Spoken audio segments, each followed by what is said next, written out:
Okay. Before we begin, let's take a few moments to be quiet together.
Good evening.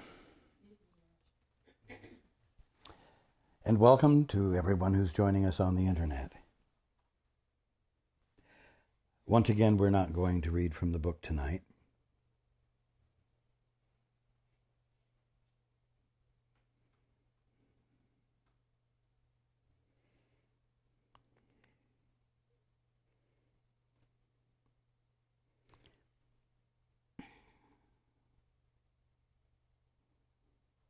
You know, when you're studying in school, biology or physics or whatever, you go into the classroom and you have book work, book learning.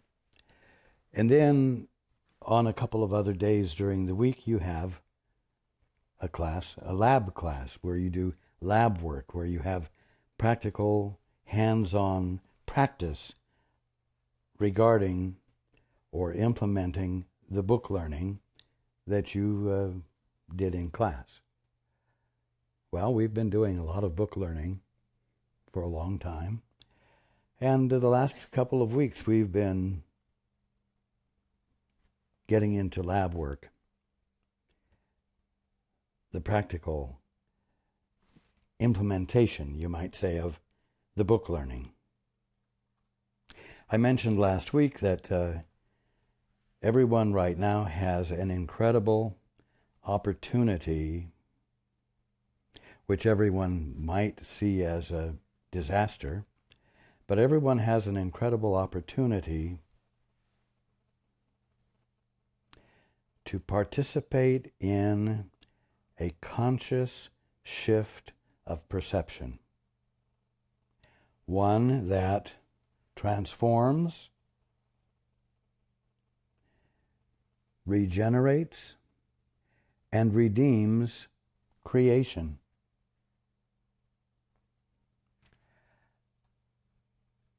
That's what happens when you do the two-step and when you yield to the Father's perspective.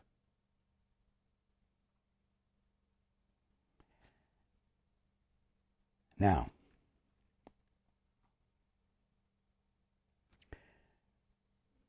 I want to not sound severe, but I do want to make a point here. You are in a situation, there is a situation occurring in your world which requires attention, requires correction. It's a long way off for many, and it's right in your face for others. If it's afar off, I encourage you not to treat it as though it's irrelevant to you. I encourage you to involve yourselves. Involve yourselves practically by making donations or contributions to help those who have experienced great and severe loss. But more than that, I want you to contribute your attention.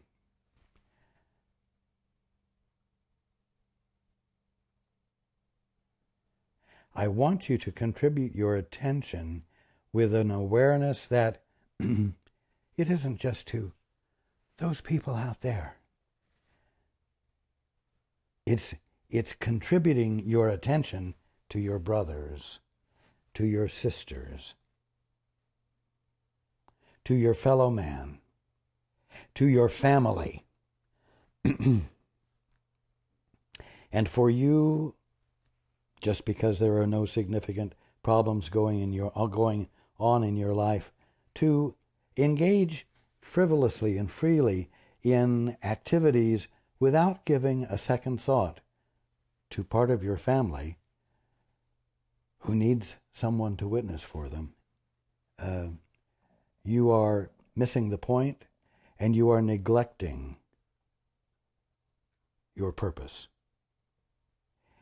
And you are, more than anything, missing out on a connection, a healing connection, and a connection of joy, and a connection of love, that it's your birthright to be experiencing. Now,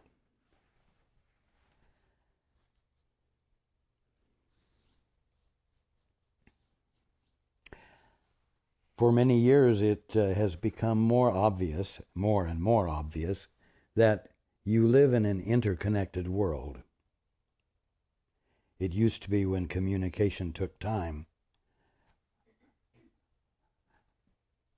It used to be that when communication took time, it felt as though Europe was on another planet, and there was no relationship, or another part of the world was somewhere else where there was no relationship.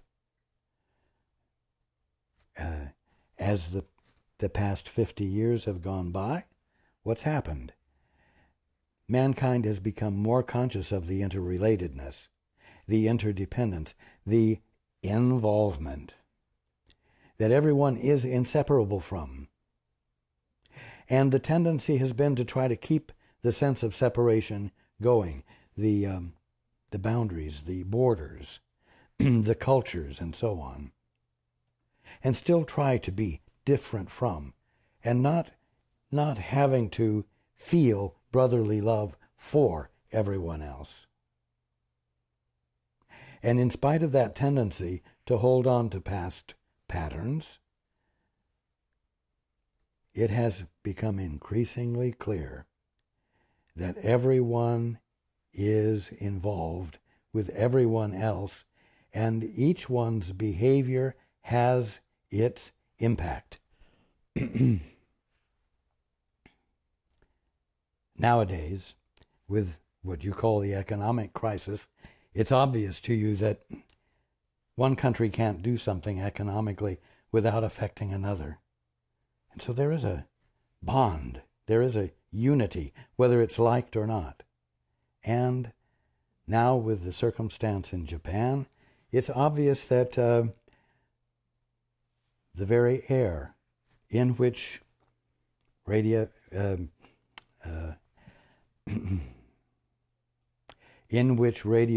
materials are spewing and circulating on the winds, that makes it clear as well that the air you breathe is the air everyone else breathes, and that what happens one place can happen another. Now, why am I saying this? I'm saying it because it really is time.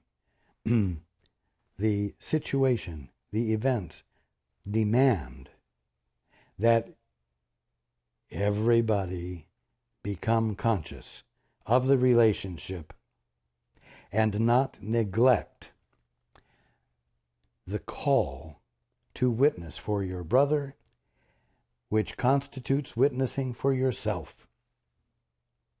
You cannot neglect your brother and not neglect yourself as well.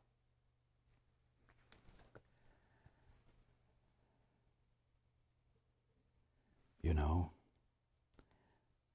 I've shared a sentence.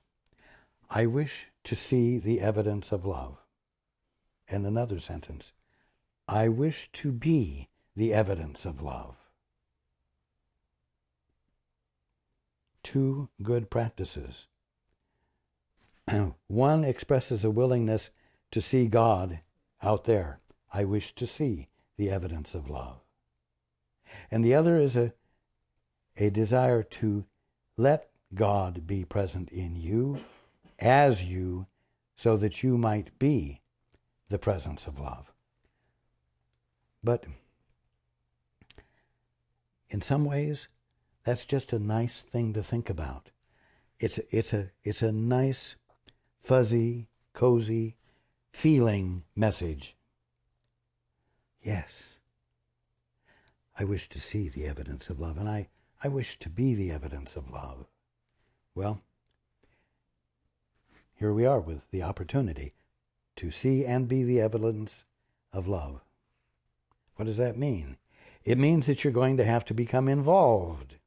If you're going to be the evidence of love, not just the thinker of loving thoughts, your behavior is going to reflect an inner motive.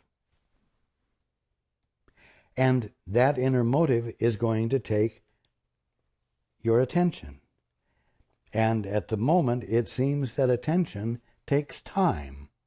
So, you can't be too casual about it, and it is going to require prioritizing how you're using your mind and where you're giving your attention.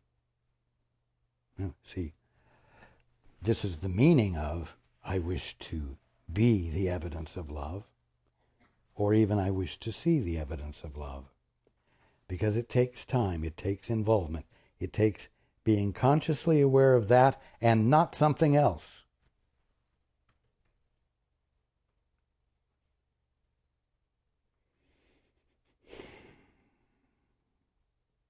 Do you see how much I want for you to have the meaning of A Course in Miracles be translated into, and you might say internalized into, changed behavior, new attitudes? Because that's where the transformation and the healing and the correction of everything occurs. I know it's nice to have wonderful thoughts to think that don't take up too much time and can sort of be an energetic envelope that you move around in as you give your attention to other things. But you know what? If you're going to wake up and if you're going to experience the kingdom of heaven as what it is, instead of as the world and universe that you presently misperceive it as, you're going to have to love, to look for the evidence of love, to look for the evidence of God, to expect to see the evidence of God. And not forget to do it because playing a video game is so much more involving, you see, or whatever it might be.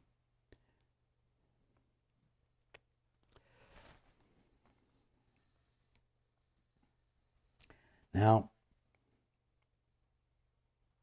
you see, here's the work part of it, and here's the wonder part of it.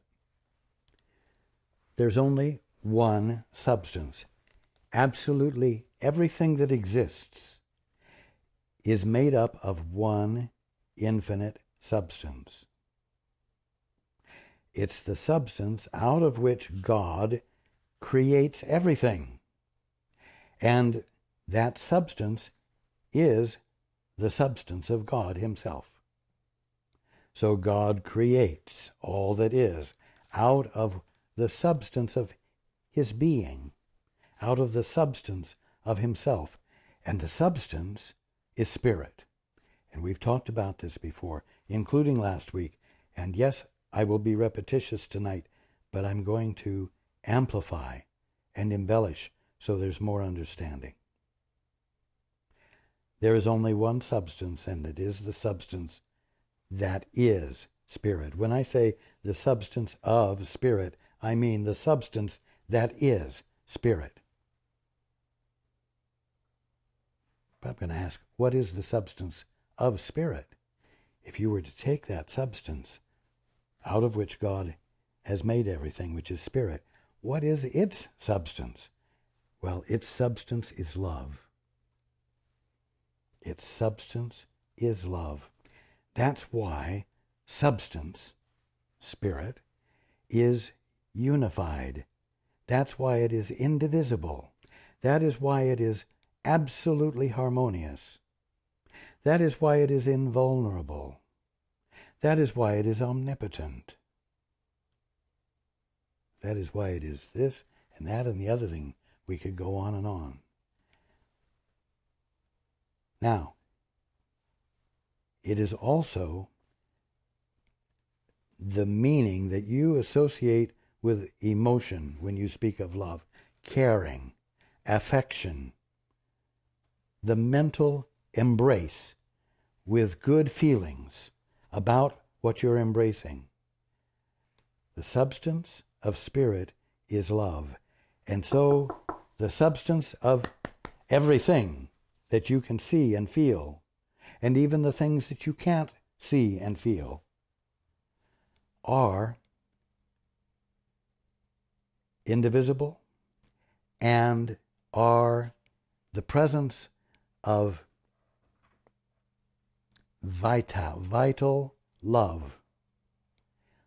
Loving every single atom, every single molecule, every single thing that you can see and touch, I will tell you, is right now extending love to you and to everything else.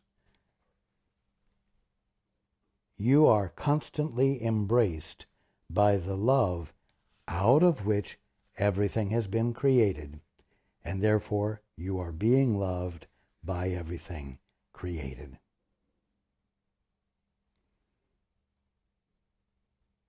There is absolutely nothing about substance, as I'm speaking of it, that can harm, because it is indivisible and therefore undivided. It therefore is incapable of being polarized. It is therefore, as I said, an infinite, absolute experience of harmony, rather like a symphony among other things. The music of the spheres you've heard of. It is a wonderful and true idea. So, we're talking about substance as it truly is. The substance of all creation, which is described as the kingdom of heaven, and is what I've been telling you, what is confronting you at this very moment. As you look at your computer, as you listen to your tape recorder or your CD player, as you sit in the chair and feel it supporting you, you see?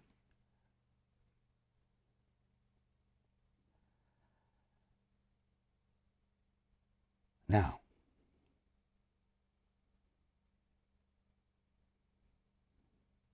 this self-same substance, when observed from a mind that is enjoying and practicing special relationships, appears to be a material world and universe. Remember, a special relationship is a relationship you have with something where God is not anywhere in the picture, where you are not looking with God, desiring to see the evidence of God, and where you are not attempting to be the presence of love, but where you're just being whatever you think you are, looking at whatever you think you're looking at, and coming to your own conclusions and definitions about it. That's a special relationship. It's a relationship that you, in your aloneness, it's a private relationship which you, in your aloneness, have with things, all of which have to be part of creation, because there's nowhere else to go to find things to have a special relationship with. Now, the problem is that when you choose to look at everything and have a special relationship with it, everything about that special relationship becomes destructive. Everything about your relationship with it becomes detrimental. Everything about it causes deterioration to occur. And so you constantly have to busy yourself to undo the deterioration or remain clear of the threat of harm, you see. Now, mind you, we're talking about the self-same substance. When you look at it with God, you see it as it truly is, the substance which is spirit, the substance of which is love, indivisible, infinite harmony. But when you look at that same aspect of creation, that same substance, independently, enjoying your right to determine what it is you're looking at, that very same substance loses its harmony. It loses its benignness. It becomes polarized, conflicted. It becomes dangerous.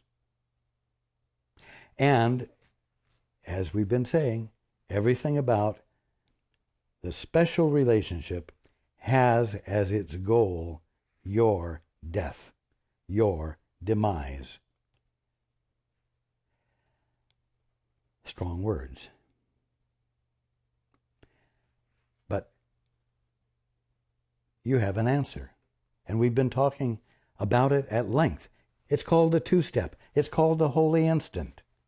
It's that place where you abandon your independence and you acknowledge your Father again, and you reach for your Father again, and you let the Father, in the silence within you, infill you with his perspective.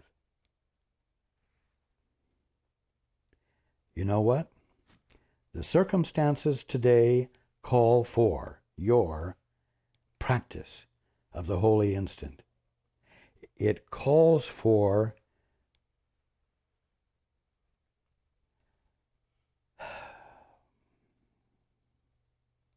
transformation,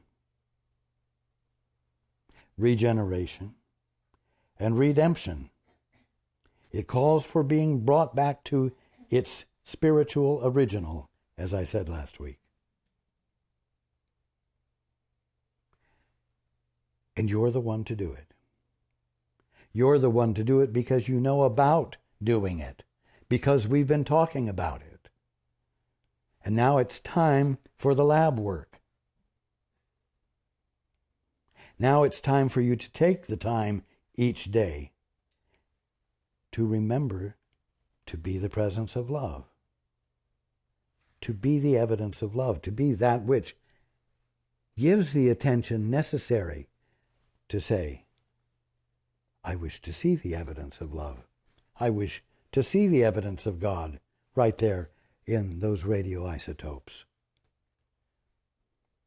Now, you've got to look at every aspect of substance that is occurring in Japan. The ones you're all familiar with, wood and nails and plaster and food and land and so on, as well as the radioactive materials, as well as the substance, the structures of the energy plants. And you've got to be willing to look at it and not react to what you think it is. Because I promise you, in many ways you are being conditioned to fear the drifting of invisible, dangerous particles that can, because of their extreme negativity, you might say, their extreme destructiveness, cause you perhaps to lose your life, perhaps your children, perhaps your animals to become ill, and so on. And it's very much like, when they say, okay, everyone, the swine flu is coming. Can't see it. But you become afraid of something invisible that comes on the breeze or comes in through the shipping lines and so on. You know? Do you think healing is a reality? Do you think correction that the Course talks about is something actual? It is. And what you need to know is that whether the invisible stuff drifting in is something that can't possibly kill you, just might inconvenience you for a while, or whether it's something that can kill you,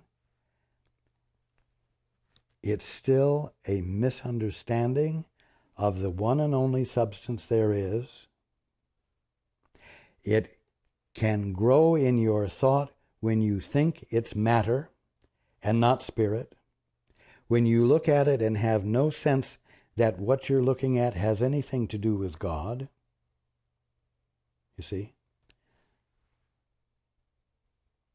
The substance of spirit is love, and the substance of matter is fear.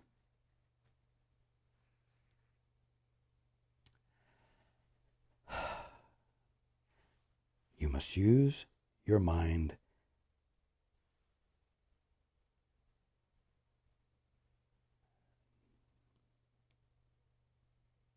consciously in a way that is constructive, and stop using it in a way that your Father did not create it to be used, which ends up causing you damage, heartache, injury, illness, and ultimately death. A death that's not real, because you immediately find that you haven't died at all, and the whole thing was a farce, you see, and that you didn't need to be as afraid of it as you were. In fact, you could have challenged it if you had known it couldn't really kill you. So,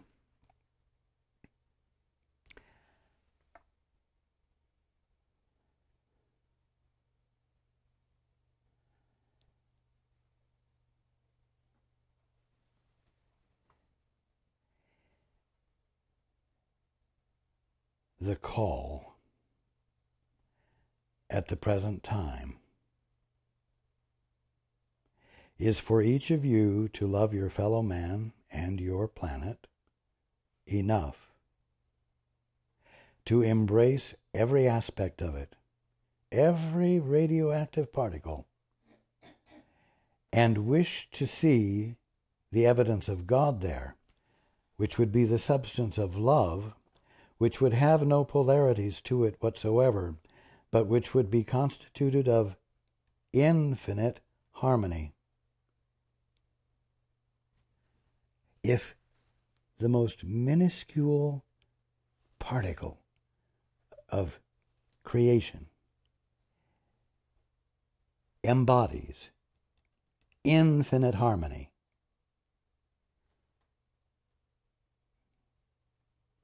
can you get a sense of how powerful that harmony is? Not powerful over anything, but so powerful, so huge that nothing could do anything to it, causing it to be an utterly, eternally permanent state of substance.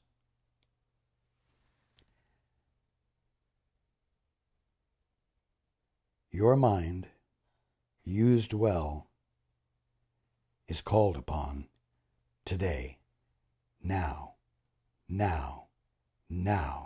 and tomorrow, and the next day.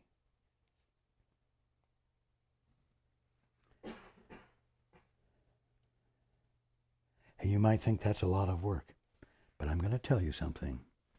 It's utterly normal to you to be that conscious of the truth that consistently. It's actually abnormal for there to be any interruption or break in your consciousness of what truth is, or in your consciousness of your love for your fellow man.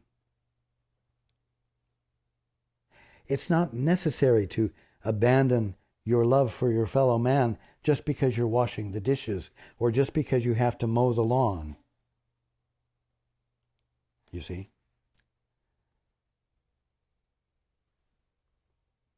This is simply a wonderful opportunity to begin to be the divine one you are, embodying and embracing everything about what you divinely are, so that it's not escaping you, and the perfection of being isn't escaping you.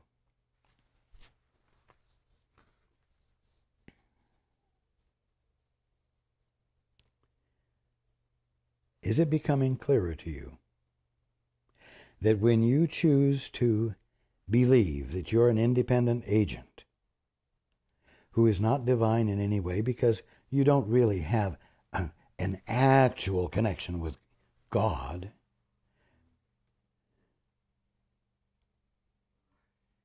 do you realize that that perspective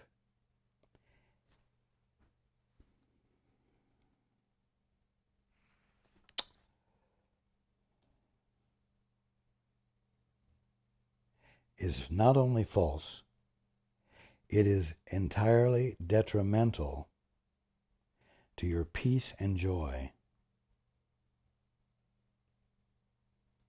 And it squelches your conscious awareness of your divinity and keeps you in a frame of mind that will not reach out for anything better, which will simply wear itself down until you give up the ghost and die.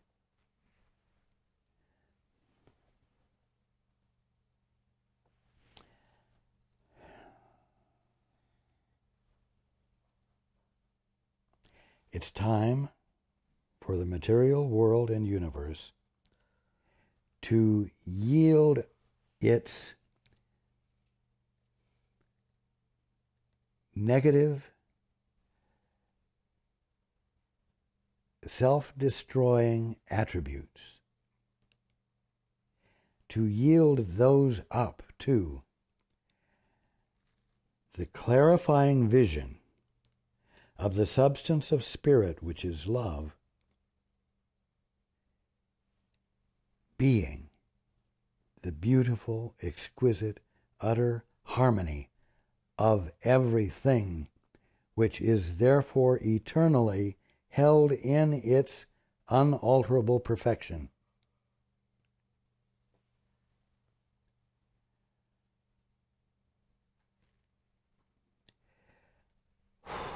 In the apparent ineptitude of the handling of the situation in Japan, it could be easy to justify the problem. Well, what can we all expect? Nobody was using any intelligence. Nobody was using any foresight, blah, blah, blah. Well, wait a minute. That's a convenient way to curse them. But what about you? Well, you're having a problem with emphysema. Well, you know, if you hadn't smoked all those years, you wouldn't have any trouble with that, you know. I mean, after all, what do you expect?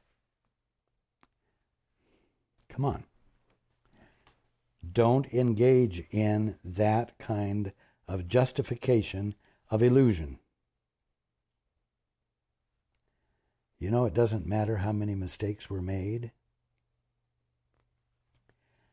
It doesn't matter how many cigarettes were smoked. The only substance there is of lungs or of atomic energy plants is spirit.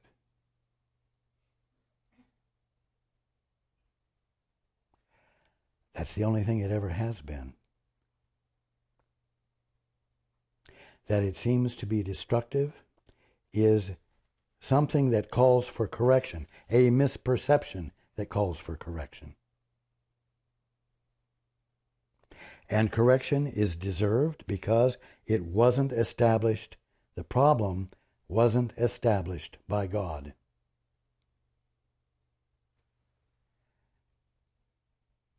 They say it may take months, blah, blah, blah. It may take years, blah, blah, blah.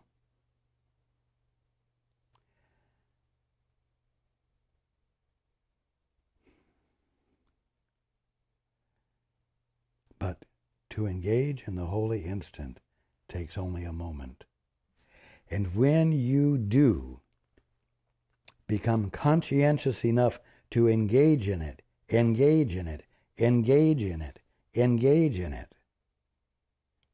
you will find correction occurring instantaneously, or so rapidly that it is obvious that the circumstance isn't bound by what you call physical processes, reminding you, wonder of wonders, that there is a God. And what? And also God's co-creators, you. Hey, if you can choose to look at things all by yourself and see creation as a polarized death trap, And you can also look at creation with God and see the very same thing truly in its harmony and perfection. Then you now know what your job as co-creator is. God moves, God speaks, and form appears. God moves, and the movement registers. The substance of it is infinite, harmonious motion, movement, being. Indivisible, unpolarized. And you are there to recognize it for what it is, acknowledge it for what it is, confirm it for what it is. And when you do, the perfection of it is the only thing going on.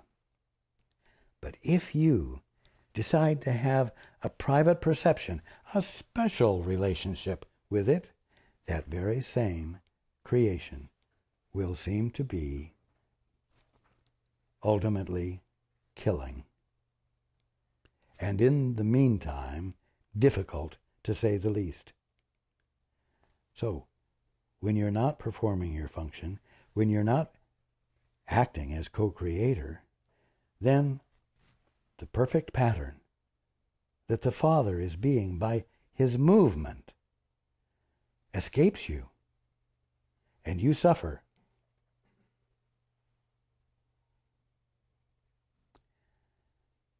You don't need to do this anymore. And whether the substance you seem to be suffering from or the damage caused by substances that you thought were matter,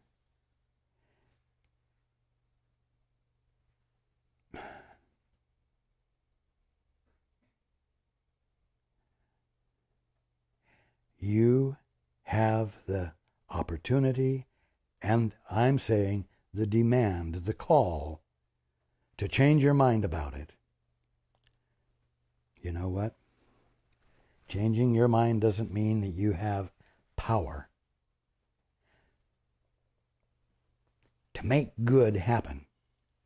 But you know what? You have the power to abandon making distortions happen by behaving in a way that doesn't represent you truly, because you're not an independent agent for change or an independent anything.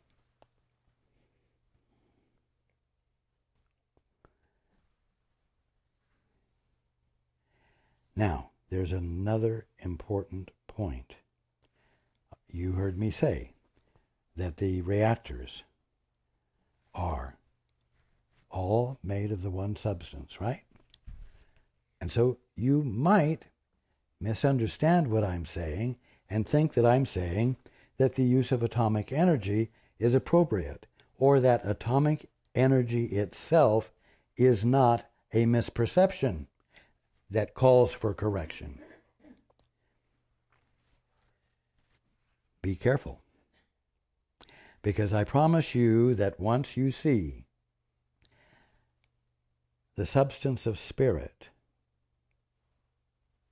whether it's called uranium or plutonium or whatever, or just simple iron or snot, whatever it might be,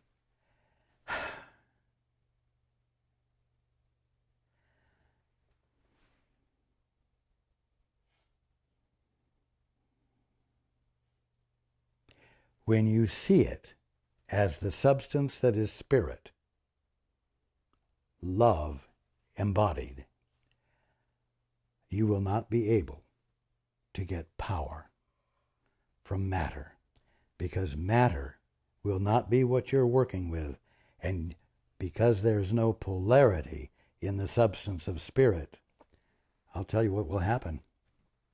It will not take years to cool down a reactor by shutting it down. And the apparent destructive radioactivity emissions, radioactive emissions, will not take a certain number of years to become non-threatening, non-destructive. The illusion of polarity and the destructiveness of it will be gone. Interesting dilemma, right? Are you really going to want to look at the situation at hand and want to see the evidence of love there, the perfection of being, the harmony of being, the indivisibility and the incapacity to be polarized? Do you really want to see that so that the threat that is occurring will stop when it means that atomic energy gathered from the process of fission will no longer generate electricity because fission won't happen? Wow. Well, you better. Because I promise you that in the loss of that which you've felt was essential and the only way you could have comfort, in the loss of that, it will be replaced by comfort, harmony, that will not be threatenable, will not be vulnerable, will not be subject to deterioration or loss.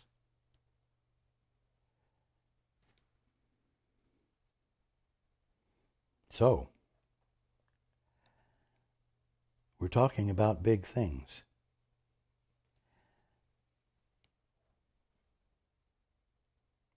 Do you want to live in a world without polarities? Without conflict?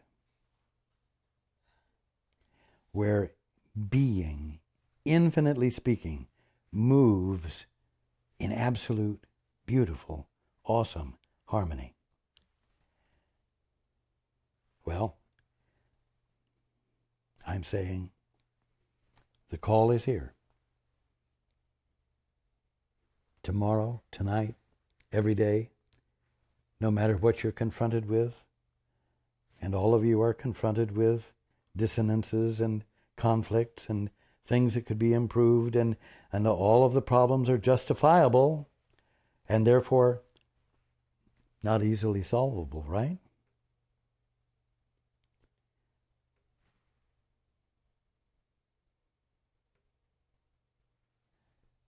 The secret is that the problems aren't happening out there. If they were, they are difficult to solve. But if they are in the perception, if they are in the way in which you are looking at everything, it's easily solvable and correctable. Because you can abandon your independent stance. And you can re-embrace your Father.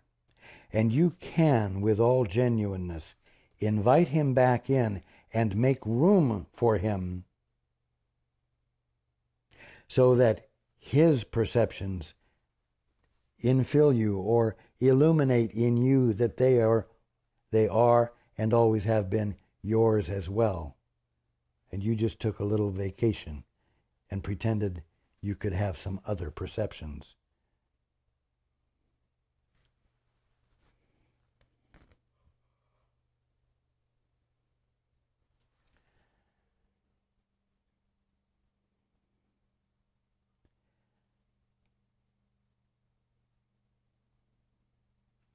I can't say it too strongly. It's time to take hold of waking up.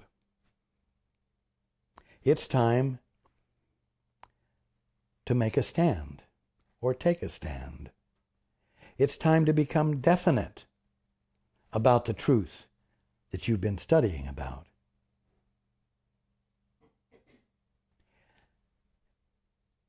And what better reason could you have to do it than that your brother needs it? And as you can see, your brother's need becomes your need. And so it's an utterly and simply intelligent thing to engage in.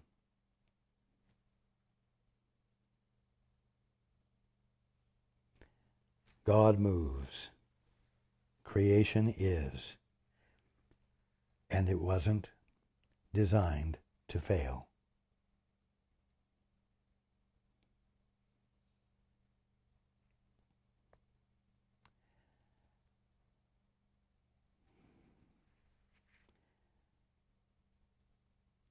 Your waking up is ordained. And the correction of everything that has gone on here is ordained. Take hold of it this week. And I will continue to encourage you to not let go. Expect the unexpected. Expect the unbelievable. You can dare to watch for radioactivity to diminish just because it doesn't fulfill God's purpose.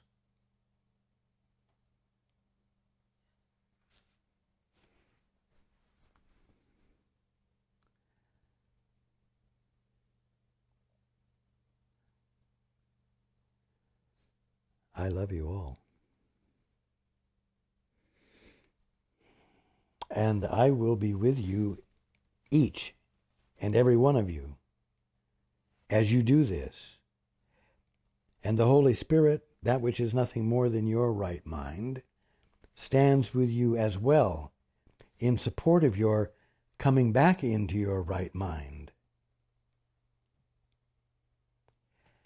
And I must say again that a damaged Japan, a damaged Chernobyl, a damaged body will not persist when you do this. Correction will occur. Redemption will occur.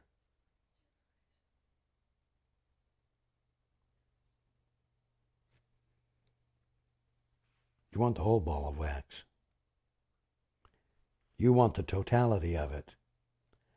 Not just a blissfully happy mind that's just not bothered by a damaged Japan or a damaged ecosystem or whatever. You see? Take hold of the whole ball of wax. I love you, and I look forward to being with you next week.